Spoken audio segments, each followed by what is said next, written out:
Yeah, welcome back to Man Uprising. This is for men rising up in the second half of life. This is for the women who are married to those men, dating those men, raising those men, looking up to those men. Get your man into this conversation, or your men, and help them rise up in the second half of life. Now, there's four parts of my book, Man Uprising, but there's four parts of the journey of a man according to Dr. Carl Jung. There's the morning of life. There's what I add in there based on his teachings of what I call high noon. There's afternoon and there's evening. Morning of life, let's say up until 40. That's how Carl Jung delineates it. Then there's 40, which so it doesn't have to be a hard stop and a new beginning. I call that high noon because, 30s, I think of it as sort of 30s and 40s are high noon. And then there's afternoon, 50s, 60s, 70s. There's no hard and fast rules to these, just sort of ballparks. And then there's evening of life, and that's 80 onwards, but it doesn't have to be 80. I mean, it depends how long you live. It depends your state of mind. Just because physiologically, biologically, you're in that particular time because your body's gone around the sun 50 times doesn't mean you're in the afternoon. I know a lot of guys who have been around the sun, traveling around the sun 50 times, and they're still stuck in the morning. And I know guys, I counsel them, who are in their late 20s, early 30s, late morning, and they are afternoon of life men at a very young age. So, but again, these are sort of big picture or, generalizations so that we can start to conceptualize this. I want to talk today about afternoon, evening, somewhere in that space.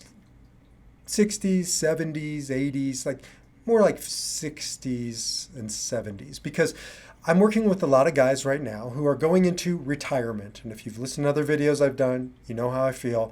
Retirement sucks. Don't retire, guys. You're more likely to die after you retire. You're more likely to get divorced after you retire. You're more likely to commit suicide after you retire. These are just data.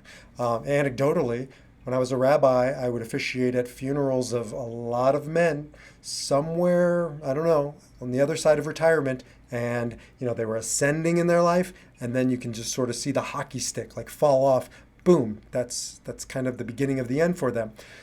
Now, don't turn that dial because it gets a lot better than that. I'm not saying don't change vocations, and we'll get back to that. What I'm saying is don't retire. The word retire, tired. It's, what retirement is to me? It's like the beginning of the end where you just can't get out of bed anymore. You don't know what you're going to do with your day. You've sort of lost your passion for life. You don't have those networks, those connections like you did when you were working. You don't have the camaraderie, the peers around you. And so, you're about 2 steps away from sitting in front of the nursing home TV, watching reruns of Matlock or Murder, She Wrote. That's, fucking terrible. Nobody wants to, by design, end up as that guy. Now, you don't have to. You can design a different life it's not just changing the name, it's changing the concept.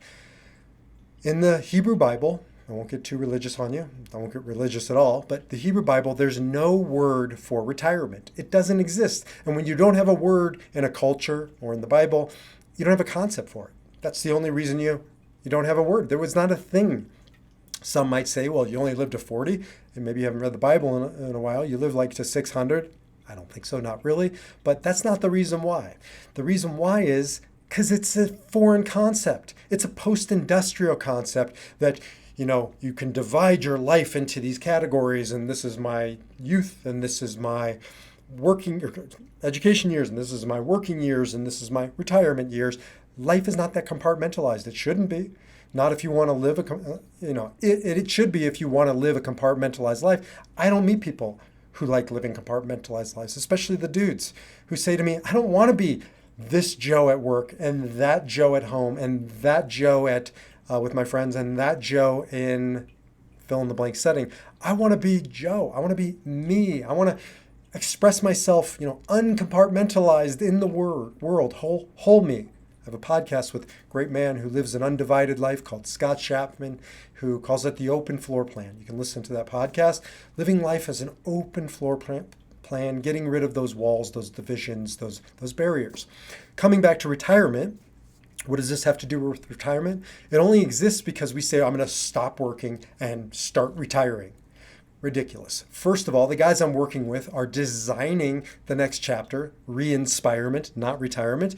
Second of all, it's a continuum. So that's not like they're stopping one version of themselves and starting another. And they're also not just going to show up in retirement with having not prepared for it. Right? We prepare for everything in this life except the important things. We don't consciously prepare for marriage, for parenting, for re-inspirement. We assume this shit just happens. And it can just happen, but in my experience, nothing in life is without design.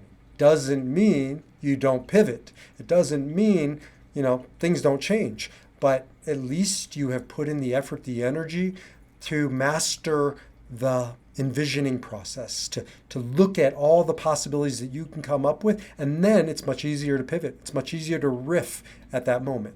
So back to re-inspirement, what we do is we start looking at what we want out of that phase of their life, that late afternoon, evening phase of their life. Then we start backing in now. Maybe they're even 20s or 30s or 40s. Why wait to get to that point? No, you can't do those very same things. That's not the chapter you're in, but let's bring them in now. It's sort of like when somebody says, I want to start a diet, I'll start on Monday. What they mean is, I don't really want to start a diet. For people who want to get in health, full health, you don't diet, you change your lifestyle. Diets don't work. You can change the way you eat, the way you relate to food, the way you think about your body, the way you exercise it. That begins here, that begins now, that begins organically. And not some artificial, I'll start on Monday. So that's where we start. Not you're going to start on Monday. First of all, you start now, incorporating bits and pieces. Number 2, no word for retirement. It's called vocation. What is the word vocation? Right? It doesn't mean work. It means voice. Vocation is supposed to be the way we express our voice, our uniqueness, our contribution in the world. Some guys will say to me, but I'm a CPA and I hate numbers. So tell me how I'm supposed to express my vocation. I wanted to be an artist. Okay, my good friend, you have an opportunity every time you're interacting with a potential client to stop thinking about your role as a CPA. You are here to provide security, to make a connection, to help these people go deeper into their lives, into their relationship with one another. What percentage of husbands and wives divorce over finances? A lot. How much marital strife is caused over this? Well, when you're sitting in front of that couple, you actually have the opportunity to provide for them in ways that I, as a marital counselor, I don't have. Because you have practical, tangible, tactile things they can walk away with. And if they have a better grip on their finances and they see it as security and not just money, right? And they understand it's a means, not an ends, and you're broadening their horizons. You're also now tapping into your voice. I haven't met a guy who doesn't say, that feels good. My friend Scott, realtor, he used to talk about selling, no, he's not a realtor, sorry, Scott. He's a mortgage lender. And so Scott used to think of his job as getting people into the right mortgage, into the right loan. And now we talk a lot about, that's not his job. That's how he delivers, but his vocation is to help them find security and create wealth. And that's what a good mortgage is all about. And that's what finding the right home is all about. And he works with clients to help provide security and wealth. And that, if you know Scott, that's what he provides people. That's his vocation. Vocation, Latin, vocare, his voice. So when Scott decides to, get re-inspired, frankly, he won't have to because he's already inspired. But when it's time to formally sort of move to the next chapter, he's already doing that. Now we just have to express his vocation, his vocare, his voice in different means. But those are means. Those are hows. He who has a why to live for, said Viktor Frankl, can endure anyhow. Figure out your why and the hows will follow. Figure out your vocation, fellas, your voice. And how you express it in the world is secondary. Interestingly, the word avocation, which means passion, is just simply a continuation of it. It just means you don't get paid for your voice. But that's another way to express yourself in the world. So I'm talking with a gentleman who's in finance, and we're talking about, Re-inspireMEnt because he really wants to get re-inspired. He's sort of been living more of a compartmentalized life, like so many. And what he says is he wants to take his vocation and he just wants to give it away in the next chapter, helping people who financially are illiterate or who are financially in bad situation and they need some free consult. And so now it's an avocation. It's not a vocation. He's still expressing his voice in the world. Don't buy into, if you're a lawyer, you're done practicing law. If you're a doctor, you're done practicing medicine. If you're a fill in the blank, you're done practicing fill in the blank. It's a part of who you are. It's a mastery that you obviously have. Find new ways to express your voice in the world. The 1,000 ways I can come up with just standing here. That's not for me to do. That's not what I do with my clients. What I do with them is help them find their voice and figure out how they want to best express it in the world. Now, you might say, I really don't want to do anything more as a CPA. What I want to do is art. Wonderful. That's amazing. And that begins now. Why would you begin to be an artist when you have time for it? If you're an artist and that's your voice, then express your voice on canvas now. Maybe it can't be all day, every day. Maybe it's on Saturdays. Maybe it's an hour on Tuesday nights.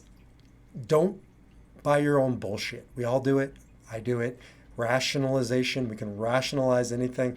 And we tell ourselves, I want to be an artist, when at the very least, I just make you and our work together take responsibility for the truth. You don't really want to be an artist. But B, how can you say that? I do want to be an artist. Okay, well, why aren't you expressing your art in the world? I don't have time. Then you're not an artist, because an artist doesn't turn on or turn off. They may not be painting, but they are an artist. It's who they are. It's why they're here. And they're creating art in their mind so that they can put it down on canvas later on. Nothing starts down the road. Your life doesn't begin, after you graduate high school or college. That's a compartmentalized way of thinking of the world. Then I will at retirement begin my life. It begins here. It begins now. Lastly, one of the keys to re-inspirement is to not, let's start with this. Martin Luther King had a what? I have a, fill in the blank, everybody knows it. I have a dream. As Simon Sinek, a great author, said, he didn't say, I have a plan. Nobody would have bought into I have a plan. Some people would. Some people like a good plan. You're an Enneagram 1 if you do. You like the check boxes. There are very few of us. Now, we need a plan. Absolutely. But we start with I have a dream. We start with my friend Michael Feiner, my financial planner, who starts with, okay, where do you want to go in 20 years, 30 years? Now let's back into that. Paint the vision of what's possible, and we'll get you there. I have a dream. What's your dream? Do you know how many guys I talk to who literally don't know how to answer that? I say to them, fellas, what's the why of your either business or profession? They'll tell you the why. They'll tell you the vision, the mission, the purpose of their company. And I'll say, okay, now tell me your vision, mission, purpose. And they'll look at me and either they'll go, or they'll basically act like they're at the Hallmark store reading cards, cliches. You deserve better than that. If a company is going to be successful, they better know who they are, why they're here, and where they're going. And the same is true with you as a man. It's time to devote that kind of energy to where I'm going. Who am I? Why am I here? And so that's the I have a dream. We'll back in with a plan. We do. I make you start with I have a dream. And we back in from there, the plan of how to get there. Because otherwise you're just a dreamer, and that's not real. The other alternative is you just start with a plan, and that's no fun. That's not inspiring. A true, complete dream is I have a dream and I have a plan. And you need both. These are just some thoughts. I'm going to do more on getting rid of retirement, getting into re-inspirement, and transforming not only the way we end up in life, but the way we move through life. Getting rid of these artificial boundaries and barriers and labels, and getting back to the essence of who we are and why we are here. You are not here to be that label. You are not here to live for another chapter, another day. You are right here, right now, to find your vocation, your voice. Don't leave your job. Don't hear me wrong on this. Doesn't mean you can't leave. You can leave for the right reasons, but not until you figure out your vocation, your vocari, and then the universe will provide for you opportunities to go express it in the world. I will see you in the next video. Until then, rise up in the second half of your life. And for the women, thank you for listening. I hope this helps you support your men. Now share it with men, and men, share it with other men, because we're building a movement of men who want to rise up in the second half of life. Jump over to manuprising.org, manuprising.org, where you'll get information about what we're doing, and you can jump over to what we call the Man Cave. I'll see you in the next video.